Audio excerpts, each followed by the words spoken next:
Bom, então nossa aula de hoje vai ser uma continuação sobre a aula de poliadição. Então a gente vai ver as diferenças, né, um comparativo entre os mecanismos que são usados ou os principais mecanismos.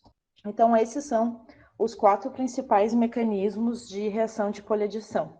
Lembrando, né, poliadição é um mecanismo de reação de polimerização que ocorre por adição na ligação dupla, na ligação tripla ou no ciclo. O primeiro que a gente viu foi o mecanismo radicalar. Então, o mecanismo radicalar, eu fui mostrando as reações para vocês na última aula, e agora eu só vou mostrar assim um esquema, como é que funciona essa reação, para daí vocês conseguirem traçar o paralelo com o mecanismo catiônico, aniônico e complexo de coordenação. Então, uma das coisas no mecanismo radicalar, como é que funciona essa reação de polimerização radicalar? Falei para vocês que a gente tem um radical livre, e aí eu vou representar ele assim, ó. Aí esse radical livre vai acontecer uma decomposição dele. Essa decomposição ela é chamada de decomposição homolítica. Por que homolítica? Porque a ligação covalente, onde tem compartilhamento de elétrons, fica um elétron com cada um dos átomos daquela ligação que foi rompida. No momento que acontece isso, a gente vai ter a formação de... a cadeia se divide, né, naquela parte daquela ligação, que normalmente é uma ligação do tipo peróxido, são as mais comuns, mas pode ser com nitrogênio também, uma ligação do tipo azo. E aí o que vai acontecer é que aquela parte da cadeia no átomo que rompeu a ligação, ele vai ficar um radical livre, mais um outro radical livre com o restante da cadeia. Não precisa ser igual, eu estou colocando como RR, mas pode ser assim, ó, RI, R'. Tem alguns peróxidos que eles não são do mesmo lado, né? Eles não são espelhados ou não são simétricos, então não tem essa necessidade dele ser simétrico. Mas o que vai acontecer se formar dois R's diferentes, os dois vão reagir, né? Os dois vai ter polimerização pelas as duas espécies reativas formadas. No momento que forma esse radical livre, como vai acontecer a reação de polimerização? Ele vai reagir, e aí agora eu vou botar aqui assim, ó, ligação dupla CH2, a reação com uma unidade, que é aquilo que a gente viu na iniciação. Essa reação ela vai funcionar da seguinte maneira. Aqui eu tenho um elétron desemparelhado nesse carbono, ou nesse átomo aqui, oxigênio, aquele que está do radical livre. Só que um elétron desemparelhado significa que ele não vai ter os 8 elétrons na última camada. Então, todo radical livre é uma espécie reativa, e é uma espécie reativa eletrofílica. Ela vai atacar onde tiver maior exposição de elétrons. E é por isso que eles reagem facilmente em reações de adição com alcenos, com ligação dupla. Por que isso? Porque aqui eu tenho na ligação π exposição de elétrons. Então, esse R se liga nesse carbono, ele tem um elétron, mas para ele se ligar, tem que ter uma ligação covalente, portanto, 2 elétrons. Da onde vai vir? Vai acontecer a cisão da ligação π, um elétron, também uma cisão homolítica, né? Um elétron com cada um dos carbonos dessa ligação. Um elétron vai vir para cá, para formar a ligação covalente desses, e o outro elétron vai vir para esse carbono aqui, que vai ficar desemparelhado. E aí, com isso, vai ficar dessa forma, olha. R, CH2, então formou uma ligação covalente aqui, a ligação covalente a sigma, que já tinha, continua, e esse último CH2 fica radical livre. Isso aqui é a primeira incorporação, né, quando o iniciador começa a reagir com o monômero. Essa parte da cadeia aqui, o que vai acontecer? Ele vai reagir RCH2, CH2 radical livre. Aqui eu tenho um novo radical livre. Tudo que aconteceu nessa parte aqui, vai acontecer agora de novo aqui. Então, aqui, ó, RCH2, CH2, ele vai atacar outra unidade de monômero. E no momento que atacar outra unidade de monômero, vai acontecer exatamente a mesma coisa. Aqui, esse radical livre se adiciona aqui, vai romper a ligação π, um elétron vem para cá, daí vai formar a ligação covalente entre aquele CH2 radical livre com esse CH2, a ligação dupla que está rompendo, o outro elétron daqui fica aqui. E aí, a gente vai ter R, CH2, CH2, aquele que já estava ligado no R, e agora vai ter a incorporação de mais um CH2, CH2. E ele vai ficar radical livre. Com isso, o que a gente pode ver? Que o crescimento de cadeia, ele vai acontecer nesse sentido aqui, sempre a última partezinha, que é a parte radical livre, vai incorporar um outro unidade de monômero. Se isso aqui que se formou reagir agora com mais um CH2, o que vai acontecer? Vai acontecer novamente aqui o rompimento dessa ligação, um elétron fica aqui, o outro fica aqui, e aí o resultado disso vai ser um R, CH2, aquele primeiro, depois vem o segundo, daí agora vem o terceiro. Certo? Isso não vai parar. Ele vai reagindo com o monômero, e vai reagindo e vai incorporando, e é assim que acontece a reação de poliadição. Vai adicionando uma molécula de cada vez, e essa polimerização de poliadição radicalar, a espécie reativa, a espécie que vai estar sempre atacando o monômero, é uma espécie radical livre. Quando é que vai parar essa reação? A gente viu que nessa poliadição radicalar tem vários mecanismos de terminação espontânea. Então, se esse radical livre aqui, ele tem 6 carbonos e mais a parte lá do R, que a gente nem especificou o que era. Ele pode entrar, ter uma colisão efetiva com uma outra cadeia que está em crescimento, de qualquer tamanho, e aí ele pode terminar. Aí pode acontecer esse mecanismo chamado de combinação, pode acontecer um desproporcionamento, uma transferência de cadeia, então pode acontecer qualquer um desses processos, mas essa reação aqui, qualquer processo que tiver formação desse radical livre, enquanto tiver monômero, vai continuar reagindo e vai ter, até por isso que a gente coloca assim que essa parte aqui da cadeia, que eu posso colocar aqui nesse CH2, esses dois primeiros, ou esse aqui, vai se repetir N vezes.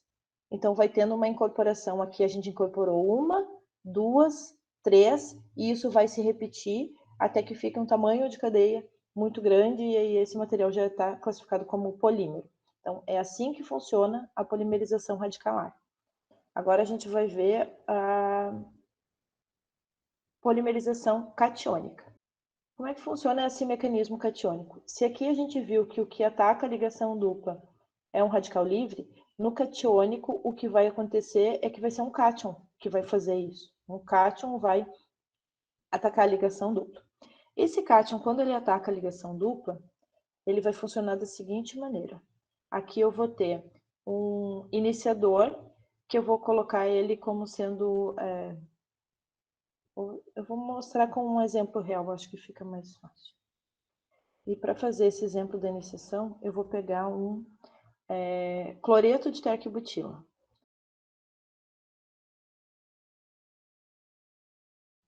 No momento que a gente reage o cloreto de terquibutila com o cloreto de alumínio, esse cloreto de alumínio ele é um ácido de Lewis. Então, ele vai receber elétrons, que na verdade vai vir através desse cloreto, e aí esse ácido de Lewis ele faz o seguinte, ele arranca o cloro com os elétrons. Quando ele arranca o cloro com o par eletrônico, faz uma cisão que é chamada de cisão heterolítica. Na cisão heterolítica, o par eletrônico da ligação rompida fica com um dos átomos e o outro fica sem. Aquele que carrega os elétrons juntos, ele vai ficar com uma carga negativa, e aquele que perde, ele vai ficar com uma carga positiva. Então, o resultado disso vai ser isso aqui, ó. Vai ser a formação de um cátion.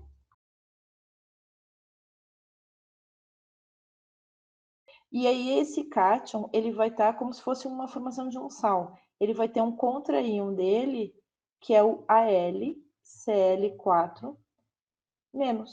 Vai ter uma atração entre esses dois, a parte positiva e uma parte negativa. Essa espécie formada é chamada de carbocátion, cátion de carbono. Esse carbocátion, ele vai atacar a ligação dupla, e aí a gente vai ter na iniciação ainda a formação disso aqui, ó.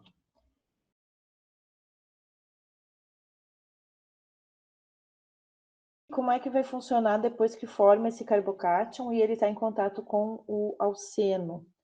Vai acontecer o seguinte, esse carbocátion aqui, esse carbono que está não com um elétron desemparelhado como radical livre, ele tem 2 elétrons a menos, olha só, ele tem 2 elétrons dessa ligação covalente aqui, 2 elétrons dessa, 2 dessa, forma 6, está faltando os 2 elétrons, que foi o que foi arrancado da ligação com cloro. Então, quando ele se ligar nesse carbono aqui, para ele se ligar nesse carbono, vai precisar de 2 elétrons. E aí, com isso, ele vai provocar o rompimento também heterolítico da ligação π, e aí os 2 elétrons vão vir para cá. E aí, com isso, olha o que vai acontecer na catiônica. Vai ficar assim, ó. A parte inicial, né, do iniciador, CH3, CH3, CH3. Tudo igual. Daí, esse carbono aqui, ele vai fazer uma ligação covalente com o carbono do monômero. E esse rompeu a ligação π, mas a ligação sigma continua. Então, eita, peraí. Olha só. Esse carbono se liga nesse aqui, vem os elétrons dali para cá, e aí formando essa ligação covalente que está aqui. E o que acontece com esse CH2 aqui? No momento que ele perde os 2 elétrons, ele vai ficar com uma carga positiva.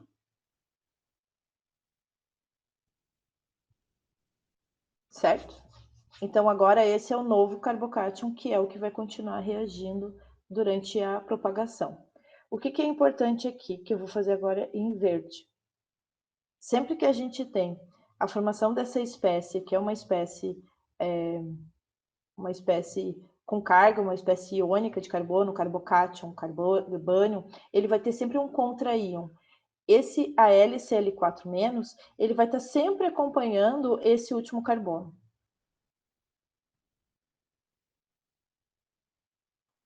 Aqui, ó.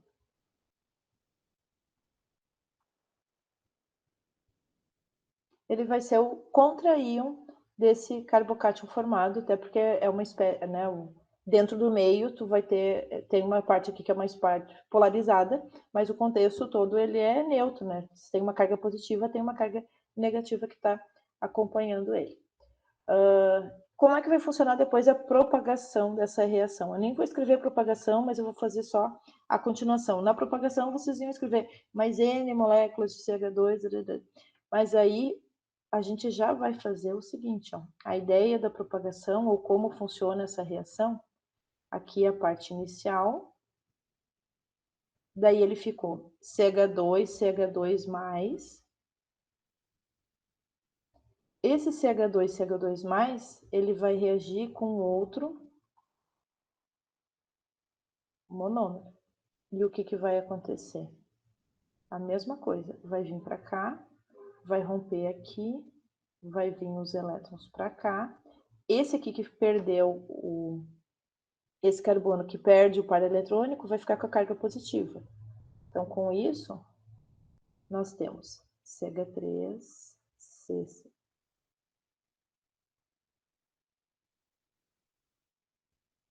Então, até aqui era a parte que veio da etapa anterior. Daí, ele vai se ligar no CH2 e vai ficar CH2+. E agora eu vou só escrever o contra-íon, que ele vai sempre acompanhando. Vai trocando de lugar. E aqui.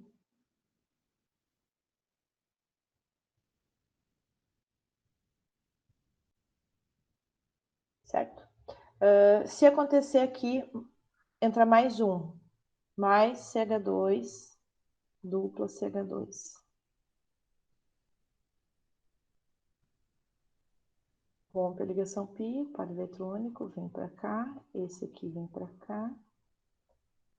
E aí vai.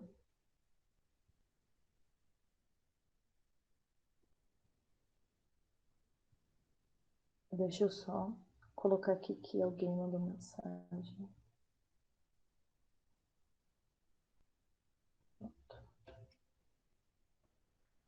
E aí, com isso, vai ter uma incorporação, certo? Então, é assim que funciona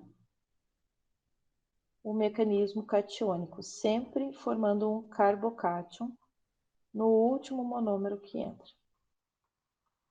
Tá, então a gente começou 1, 2, agora é o 3.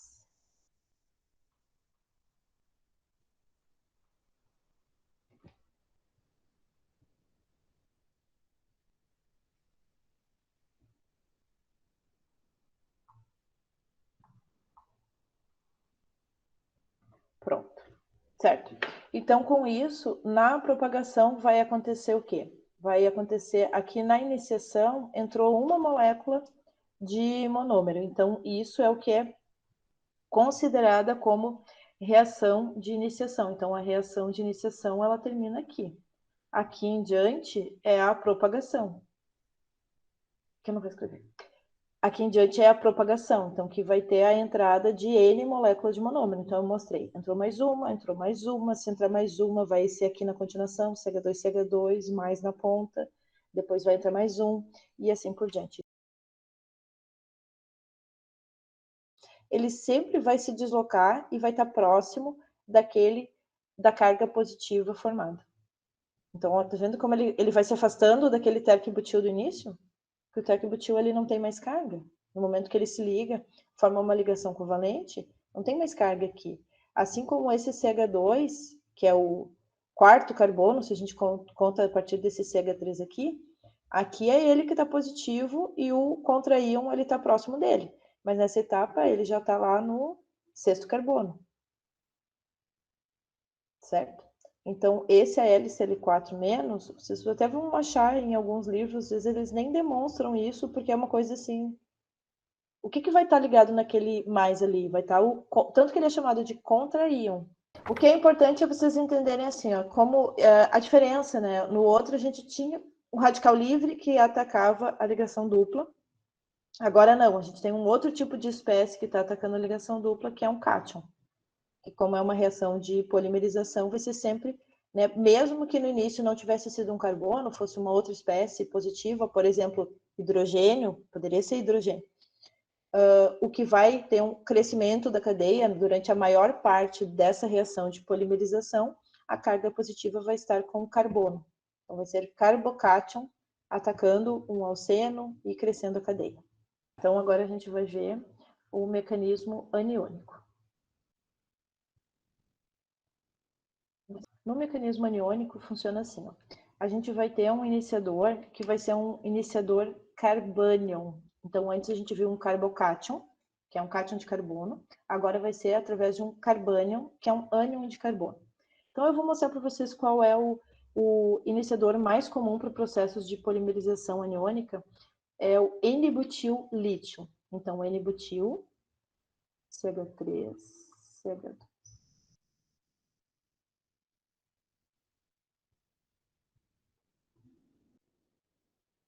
E esse N-butil está em uma ligação iônica com o lítio.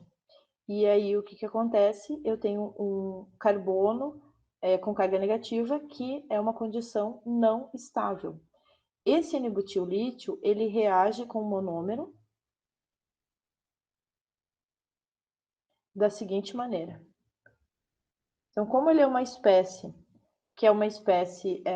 que tem elétron sobrando em função, né, de ter recebido um elétron do lítio, quando ele ataca o monômero justamente porque tem espaço numa ligação, num carbono de ligação dupla, no carbono sp2, e aí ele vai se ligar no carbono, só que quando ele se liga no carbono, ele tem um elétron que veio do lítio, mais aquele elétron dele, essa carga negativa significa que ele tem 2 elétrons aqui para fazer uma ligação covalente. Então, o que vai acontecer? No momento que esse carbono negativo se aproxima do CH2 com o par eletrônico, ele vai provocar uma cisão no carbono da ligação, na ligação π, né? Ali ele se liga no carbono da ligação dupla e o par eletrônico ele é repelido para esse carbono aqui. e aí o que vai acontecer? Ele vai ficar assim, ó.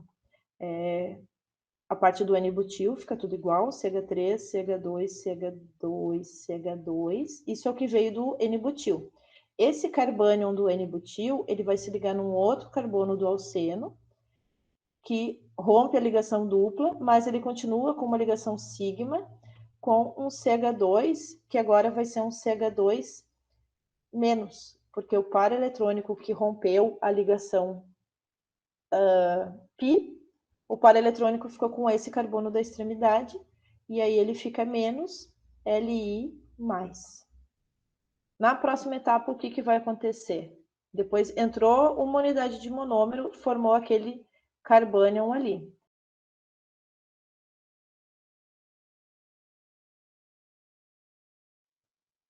Ele vai reagir com outro monômero. Esse aqui vai atacar esse, vai romper, cisão heterolítica, e o par eletrônico vem para cá.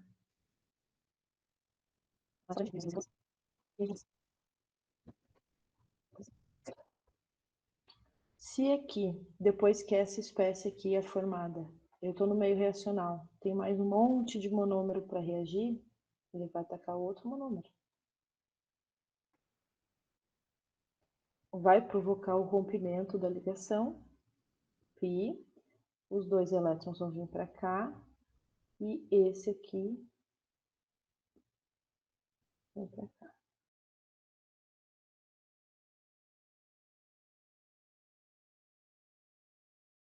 Agora a gente vai ver a diferença entre esses. E aí, para falar essa diferença entre eles, na última aula eu falei algumas características do mecanismo de radicalar, e aí faltou explicar um pedacinho que era orientação. Vocês lembram? Eu falei, na próxima aula a gente vai falar de orientação, que é assim, ó.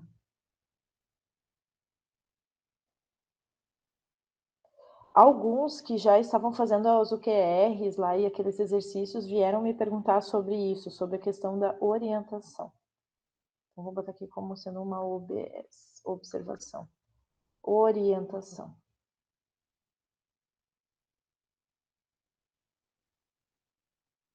O que é uma orientação? Orientação é quando a espécie reativa, então aqui eu tenho uma cadeia em crescimento radical livre. E aí ela vai atacar um monômero que é desse tipo, olha, CH2 dupla CHR. Então, de forma genérica, para qualquer monômero vinílico, cloreto de vinila, propileno, estireno, acetato de vinila, qualquer um que aqui eu tenho um CH2, CH, e aqui eu vou ter alguma coisa que pode ser um estireno, pode ser um cloro, uma metila, pode ser uma cadeia maior, se encaixa nessa pergunta, que é a pergunta assim, tá, se em vez de CH2, CH2 fosse uma cadeia, né, diferente de etileno, se ele ia ser ramificado, e eu falei que não, porque é o seguinte, ó, o conceito de ramificação para polímero é ramificações poliméricas. Se eu reagir essa cadeia aqui e ficar uma sequência de CH2CHR, CH2CHR, CH2CHR, esse R, ele é um R que não é considerado ramificação. Um polímero que tiver um crescimento que vai ser apenas de CH2, CHR continuamente e não ter aquele mecanismo que é a transferência de cadeia, em que tu vai ter polimerização lateral, ele é um polímero linear. Ele só é ramificado quando tem cadeias poliméricas lateralmente, ramificações poliméricas. Então, aqui, de forma geral, então, eu tenho uma cadeia em crescimento, eu vou reagir com um monômero vinílico, e esse monômero vinílico, ele não é etileno, CH2, mas ele tem um R. Isso que ele reage com um carbono, ou a espécie reativa ataca o primeiro carbono ou o segundo carbono, isso é o que se chama de orientação. E eu falei para vocês como é que era a orientação no mecanismo de radicalar. Eu falei sem orientação. Significa o quê? Se ele é sem orientação, significa que esse carbono radical livre, ele pode atacar esse primeiro aqui, E se ele atacar esse primeiro carbono, ele vai ficar assim, ó. Cadeia em crescimento, esse carbono se junta no CH2, e aí vai ficar o CHR como radical livre. E ele também pode, a outra possibilidade é que ele ataque esse CH, e aí vai formar o quê? Cadeia CHR, CH2, e aqui vai ficar radical livre. Então, no caso da poliadição, as duas formas ocorrem porque a poliadição, no caso da poliadição radicalar, as duas ocorrem porque a poliadição radicalar ela não é seletiva. O radical livre ele é muito reativo e o fato de ser muito reativo faz com que ele seja pouco seletivo. E aí, como ele é pouco seletivo, vai acontecer das duas formas. Vai ter radical livre que vai atacar o CH2 e vai ter outras cadeias no mesmo meio reacional que ele vai estar atacando o outro ali. Então, não existe uma sequência que vai ser uma sequência assim, sempre vai ser CH2, CHR, CH2, CHR, CH2, CHR. Pode estar esse CH aqui, então, esse carbono atacou o CH2 e ficou CHR. Esse CH, num outro monômero, ele pode atacar tanto o CH2 como o CH. Então, ele não vai ter uma mistura de tudo ao longo de toda a cadeia. Por isso que se diz que o mecanismo radicalar não tem orientação. Então, aqui.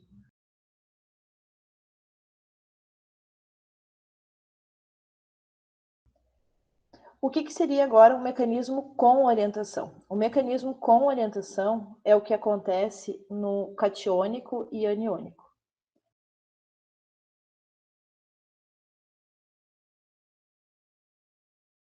Então, como a condição de formar carbocátion e condição de formar carbânion não é uma condição estável, não é uma condição favorável para o carbono, se tem duas possibilidades de formar carbocátion ou duas possibilidades de formar carbânion, como aqui a gente viu duas possibilidades de radical livre.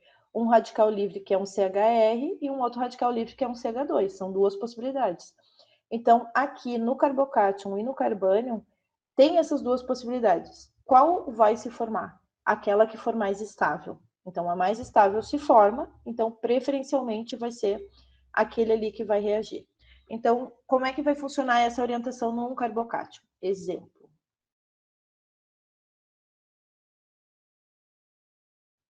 Esse ataca aqui, vem a ligação dupla para cá, e esse aqui vai ficar positivo.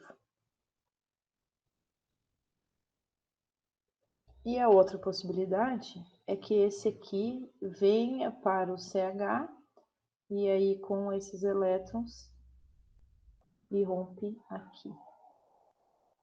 Então, esse aqui vai ser o caminho 2.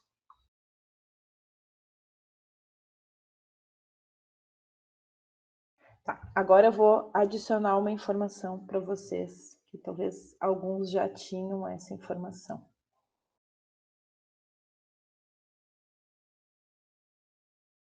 Então, a estabilidade ela é nessa ordem. Um carbocátion terciário é mais estável do que um secundário, que é mais estável que o primário, e é mais estável do que um peraí que faltou o 3, CH3+.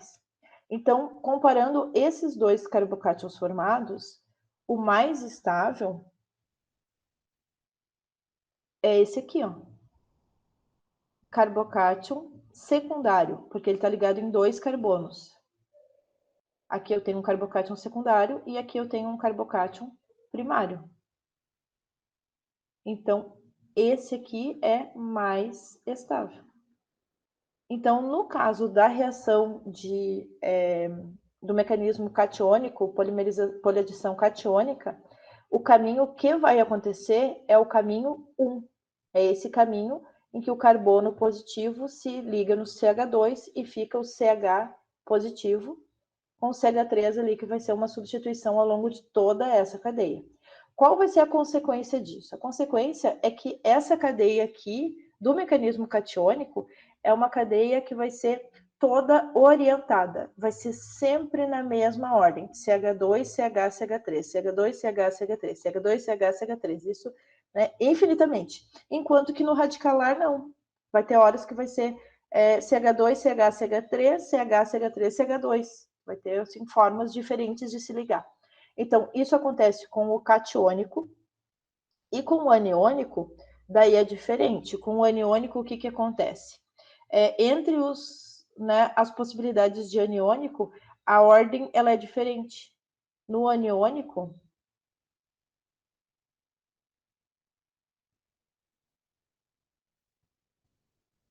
aqui é um carbânion secundário, é menos estável do que um carbono primário. Ele fez um... E é menos estável do que um CH3N.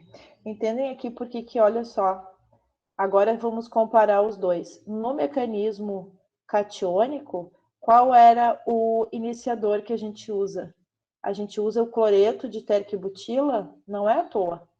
Ele reage rapidamente com o ácido de Lewis, porque ele forma esse carbocátion, que é o carbocátion terquibutil, que é um carbocátion terciário, portanto, estável.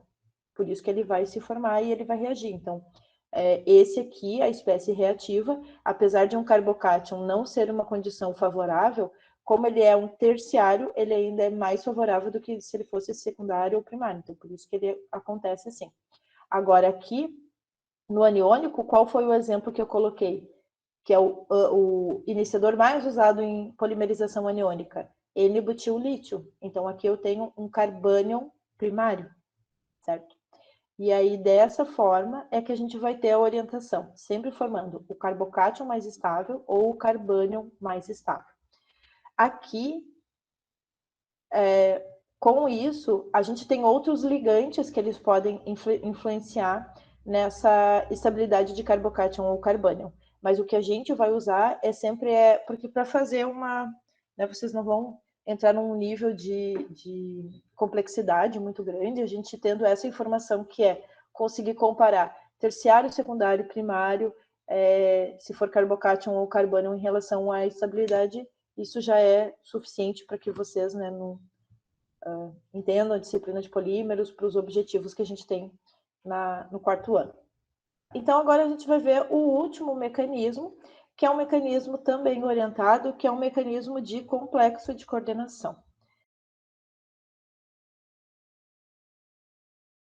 O mecanismo de complexo de coordenação, ele funciona através de um iniciador que é chamado de iniciador organometálico ou iniciador complexo.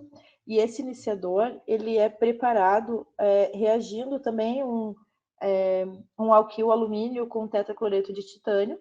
Então, tem uma reação de preparação dele até que chega, mas eu não quero complicar muito para vocês. Eu vou mostrar o que é o formato final desse complexo de coordenação. Esse complexo de coordenação, ele tem esse formato aqui. Ó. Então, é um composto de alumínio. Tem um composto de alumínio, um trialquil alumínio e um tetracloreto de titânio que tu reage esses dois, né? Através de uns mecanismos lá para que essa reação aconteça. E tu faz meio que uma junção do composto de alumínio com o composto de titânio. E essa junção, ela é chamada, ocorre, né, através de uma força atrativa entre uma parte negativa desse composto de alumínio com uma parte positiva desse de titânio, a parte negativa desse com o positivo desse. Então, tem uma força atrativa que vai se formar e essa força ela é chamada de ligação complexa. A ligação complexa, vocês podem entender ela como sendo uma ligação um pouco mais forte do que uma ligação iônica. Então, a ligação iônica ela também é forças atrativas por diferença de carga. Só que o que acontece é que na ligação iônica é que tu tem um afastamento, eles não ficam tão próximos como nessa ligação complexa. Então, a ligação complexa é uma força atrativa um pouco mais forte do que a ligação iônica, porque eles ficam mais próximos. E ele não chega a ser, essa ligação complexa, ela não é tão próxima e tão forte como uma ligação covalente. Então, ela fica no meio, entre uma ligação covalente e uma iônica. Então, essa ligação complexa, o que vai acontecer? No momento que a gente tem a formação desse complexo e coloca em contato com o monômero,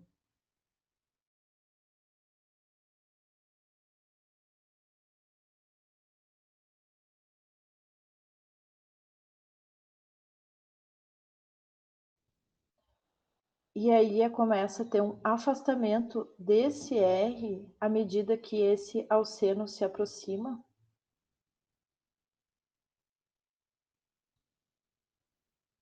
E aí agora eu vou fazer aqui assim, vermelho. Olha só. Começa a ter um enfraquecimento da ligação π, à medida que começa a ter uma atração entre o CH2 e o titânio e entre esse CH2 e o R. Então, tá vendo que começam a surgir aqui essas ligações? Deixa eu até fazer uma coisa aqui. Eu vou apagar isso. Então, aqui em verde, eu vou colocar essas duas ligações aqui, que é a ligação π e a ligação do titânio com R, elas começam a ficar mais fracas à medida que o monômero, né, a ligação dupla, lá, os dois carbonos começam a se aproximar do titânio e do R. E o que vai acontecer é um rearranjo de ligações, e aí de forma que a ligação do titânio com o R, aquele par eletrônico vem para cá, e o outro vem para cá. E aí, com isso, a gente tem a formação, então isso aqui é uma etapa intermediária de reação, que é essa complexação.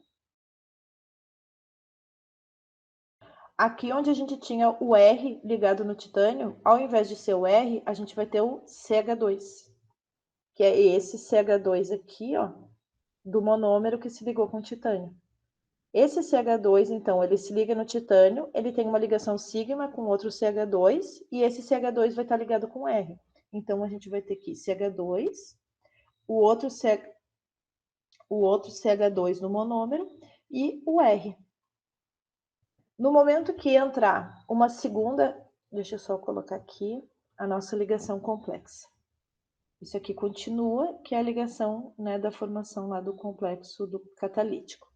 No momento que entrar uma segunda molécula de monômero, ela vai se aproximar aqui dessa parte, agora já não é titânio com R, mas é o titânio com CH2.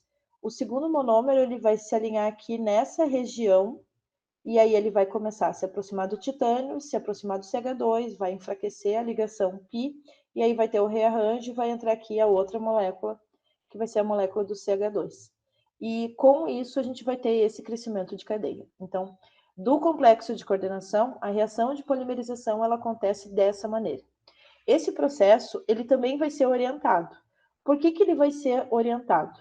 Quando tem esse alinhamento, a complexação do monômero com o complexo de coordenação, aqui eu coloquei como CH2, CH2, então os dois são equivalentes. Agora, se a gente não tem CH2, CH2, mas tem CH2, CH ligado com qualquer coisa, com Cl, com qualquer ligante ali, se esse ligante ele vai afetar o CH2, CH2, deixando um deles mais positivo e um mais negativo. Então, do alceno, o carbono que for mais positivo, ele vai se ligar com o R, e o carbono que for mais negativo se liga com o titânio. Então, dessa ligação titânio e R, o titânio, como ele é o metal, ele é o mais positivo, e o R negativo. No momento que a gente tem titânio com CH2, o titânio é o mais positivo, porque é o metal, e o CH2 é o mais negativo. Então, todo o alinhamento de monômero, ele vai ser de acordo com essas diferenças de carga. Se eu tiver um monômero que nesse monômero, de alguma forma, o ligante provoca uma alteração aqui na polaridade da ligação dupla, deixando um mais positivo e o outro mais negativo, quando ele se alinhar aqui, ele vai se alinhar sempre seguindo essa ordem. Então, tem um jeito específico de incorporação do monômero no complexo de coordenação. No caso do eteno, não, porque os dois são equivalentes, mas qualquer outra molécula maior tem uma forma que vai ter essa ligação aqui, né, uma forma específica, e por isso ele também vai ser orientado. E ele vai ser orientado no seguinte sentido, eu vou dar aqui um exemplo de orientação. Se eu tiver esse monômero, eu tenho um ligante, que é o ligante cloro, que ele é mais eletronegativo, certo? Como ele é mais eletronegativo, aqui eu tenho um par eletrônico que é compartilhado pelos dois, pelo carbono e pelo cloro, só que se o cloro é mais eletronegativo, esse par compartilhado, na verdade, ele fica no espaço de orbital molecular, mas ele fica mais próximo do cloro. O cloro atrai com maior intensidade o par eletrônico do que o carbono. certo? Não rompeu ligação, é uma condição de normal, que assim, ó, é mais provável. O orbital é a região de probabilidade de elétrons. Então, o orbital dessa ligação vai ser um orbital de sigma, de compartilhamento de elétrons, os dois átomos têm um octeto, só que os elétrons ficam mais próximos do cloro, porque ele é mais eletronegativo. Como os elétrons ficam mais próximos do cloro, vai acontecer um efeito cascata. Os elétrons que são compartilhados pelo CH2 e pelo CH, eles ficam mais próximos do CH e mais afastados do CH2. E aí, se a gente for pensar em densidade eletrônica, esse aqui fica com densidade negativa e esse aqui com densidade positiva. Isso não é carga. Então, não é que um tem carga positiva e o outro tem carga negativa. É só densidade. Significa que os elétrons compartilhados por esses dois carbonos ficam mais próximos desse CH, porque o CH está ligado com uma outra coisa que está atraindo os elétrons. Então, por efeito cascata, imagina se esse CH está ligado com 2CH2. 2Cl, desculpe. Se ele está ligado com 2Cl, eu vou ter um Cl que vai estar puxando a densidade eletrônica e eu vou ter um outro Cl puxando a densidade eletrônica também. Só que nesse caso é carbono-carbono. Eles têm a mesma intensidade, a mesma eletronegatividade. Por que esse carbono, apesar dos dois serem da mesma natureza, o mesmo átomo, por que fica mais próximo desse? Porque esse está ligando com o Cl que está retirando elétrons. Então ele vai atrair com maior intensidade os elétrons compartilhados com esse CH2 aqui. Então, esse aqui fica com densidade negativa, esse com densidade positiva. No momento de ter um alinhamento, esse alinhamento ele não vai ser aleatório. A aproximação entre este monômero aqui e esse complexo de coordenação vai ser de tal forma que esse CH ele vai se alinhar aqui no titânio e o CH2 vai se alinhar aqui no R. Então, ele vai ser orientado e vai ser sempre desta forma. O que seria a continuação dessa reação? Vai vir esse CH2, então aqui, essa parte aqui eu tinha uma ligação entre esse titânio com CH2. Só que com a chegada de um outro monômero, essa ligação que tinha antes, ela começa a ficar mais fraca, essa aqui começa a ficar mais fraca. E começa a ficar mais forte a aproximação entre esse CH2 e o titânio e entre esse CH2 com esse CH2 aqui.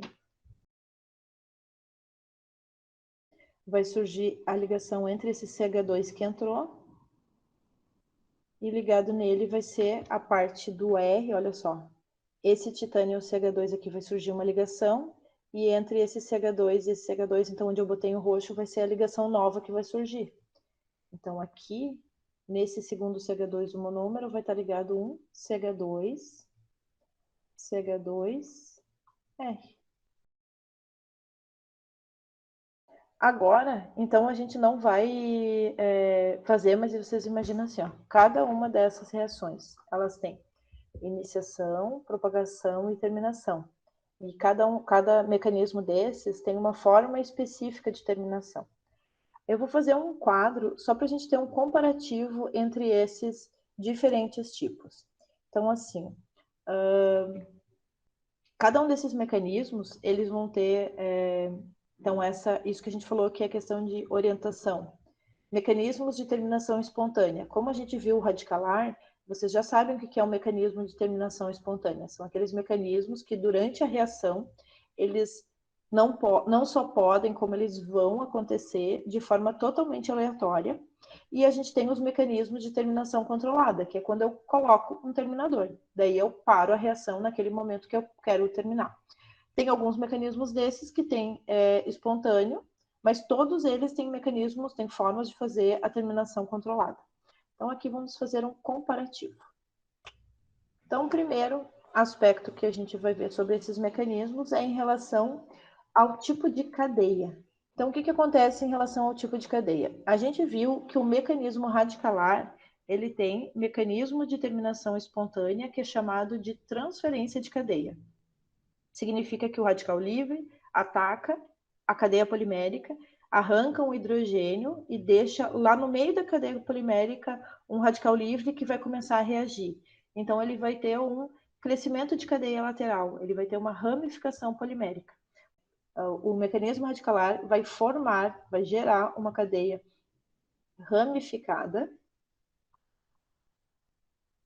E aqui o catiônico, ele também tem um mecanismo de terminação que é transferência de cadeia, e ele também é ramificado, a cadeia formada.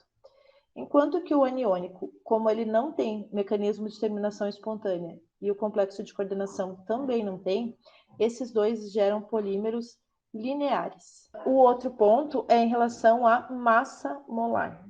No radicalar, a gente tem muitos mecanismos de terminação espontânea. Significa que, ao longo do processo de polimerização, a gente vai ter algumas cadeias que elas sofrem um mecanismo de terminação e param de reagir, e elas podem realmente parar de reagir se não tiver nenhuma colisão efetiva, arrancar hidrogênio, esse tipo de coisa. Então, eu posso ter cadeias pequenas misturadas com cadeias médias, cadeias grandes, cadeias muito grandes. Então, em relação à massa molar, a gente diz que tem uma ampla distribuição. O que significa essa ampla distribuição?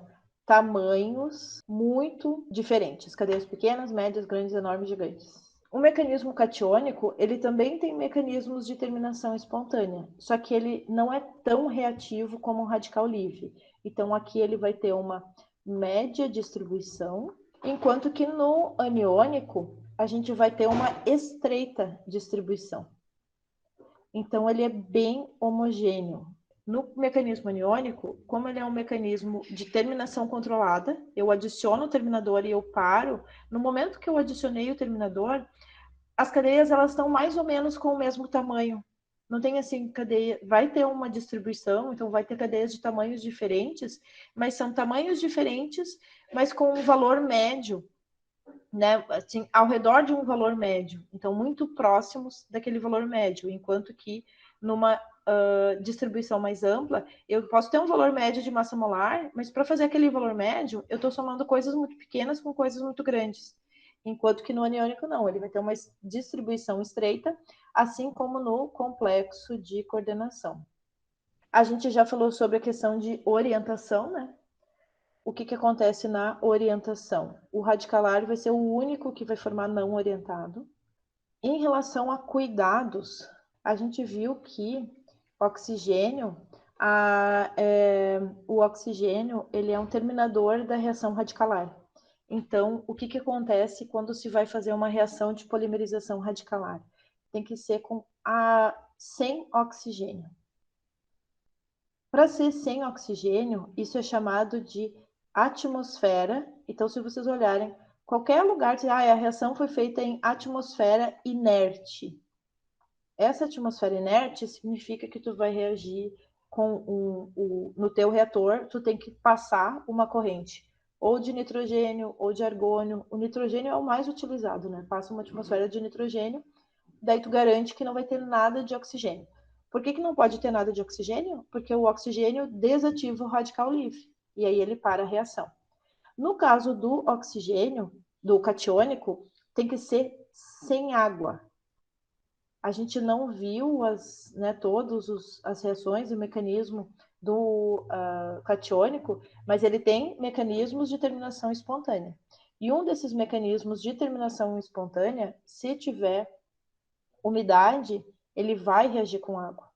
Um mecanismo que é de terminação controlada do catiônico é adicionar água. Então, eu posso parar a reação catiônica adicionando água no meio reacional. Então, aqui tem que ser um meio anidro. Tem que ser um meio anidro. E no aniônico, ele não precisa nenhum desses cuidados, a gente consegue fazer uma reação de polimerização aniônica em meio aquoso, então uma polimerização em emulsão, tanto faz. Não precisa controlar a atmosfera com oxigênio.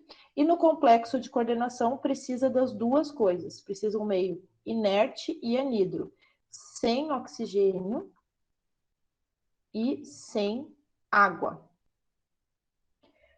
No caso do complexo de coordenação, a exigência de ser sem oxigênio e sem água é por motivos diferentes. No caso da água, a água ela vai atuar como um terminador de reação.